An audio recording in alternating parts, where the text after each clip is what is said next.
So you saw that the lac operon uses a repressor that functions under that inducible mechanism. But when I first introduced repressor proteins, I showed you another mechanism where the repressor uses a co-repressor, and I said that was called repression.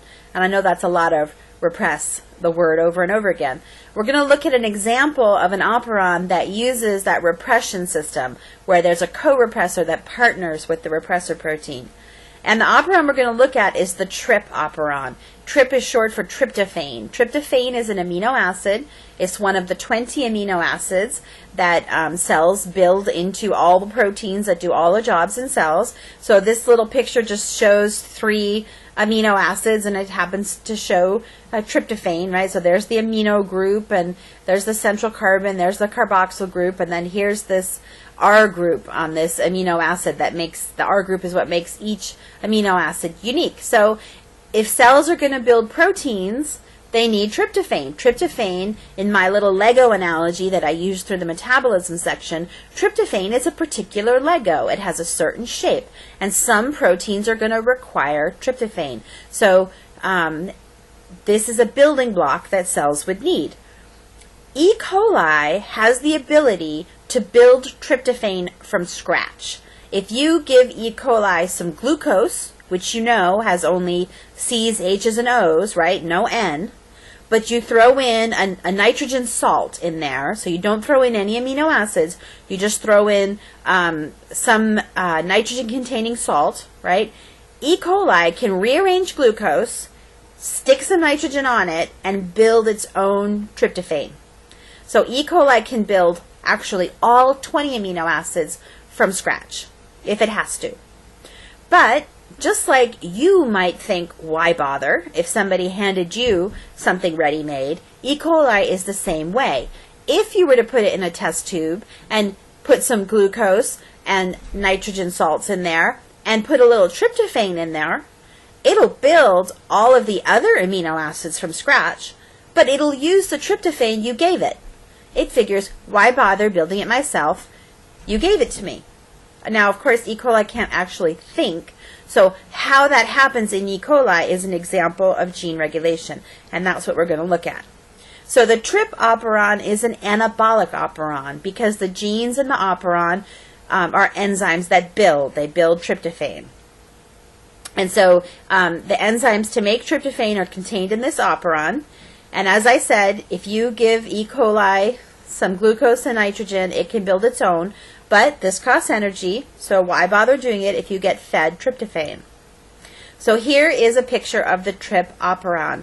Again, we have a promoter and an operator with multiple genes stacked under this same control region. And there are 5 enzymes that are needed to build tryptophan from scratch. So 5 enzymes that are involved in a pathway. A goes to B, goes to C, goes to D, right? A pathway just like we saw when we looked at metabolism. There is a repressor protein that functions with this operon. It's called the TRP repressor. It has its own gene, and it is constitutively expressed. So, the TRP operon consists of the promoter, an operator, 5 structural genes, which structural just means genes for proteins, and it's controlled by the TRP repressor. Now, when the TRP repressor is produced, when transcription and translation of the gene for the TRP repressor happen, the repressor is built in an inactive form. So all by itself, the TRP repressor does not bind to the operator. Right? So here's a little picture. So, excuse me. If tryptophan is absent, so here we have, here's the TRP repressor gene. Transcription and translation is happening, building the TRP repressor, but by itself, the repressor is inactive and cannot bind to the operator. So if tryptophan is absent, the inactive repressor does not block transcription. And so RNA polymerase can bind to the promoter, transcription and translation happen, and we make all these enzymes that we need to build tryptophan from scratch. If tryptophan becomes available, tryptophan binds to the repressor at its allosteric site. Tryptophan acts as the co-repressor, so tryptophan and the repressor together are active, and the repressor protein binds to the operator and blocks transcription. So if there's no tryptophan, we're going to build from scratch. The repressor is inactive, transcribe and translate the genes for the enzymes. If tryptophan is present, tryptophan's the co-repressor, going to repress this operon. Don't make the enzymes. We don't need to build from scratch because we're going to use the tryptophan in the environment for our proteins. Okay, so the trip operon is much simpler than the lac operon. CAP is not involved. Catabolite activator protein that you saw, that's involved only in catabolic operons, so there's no CAP. So in this one we have a simple on-off switch, and that's it. So much easier to understand.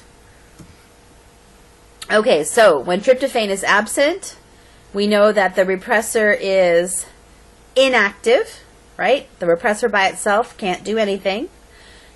Transcription, if the repressor is inactive, transcription is happening, right? So we're going to have transcription.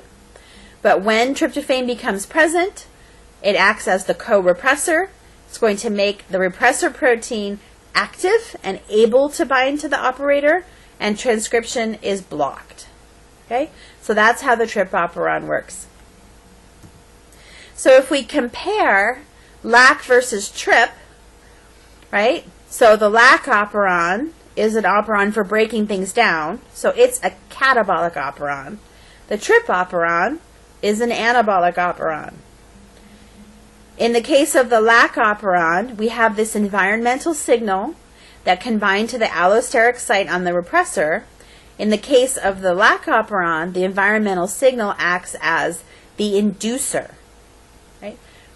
In the case of the trip operon, the environmental signal tryptophan acts as the co-repressor. In the lac operon, the repressor by itself is active. In the trip operon, the repressor by itself is inactive, right? So those are some of the fundamental differences between the two operons. The whole process of how the lac operon is regulated is called induction. It is an example of an inducible operon. The example of the trip operon is an example of repression, right? It is a repressible operon. Okay, so those are two examples of operons in prokaryotes and how they're regulated. And again, things in eukaryotes are much more complicated, but you have the same basic system of DNA binding proteins binding near genes in order to make them more accessible or less accessible, turning them on or off. And the timing of that is incredibly important for all cells.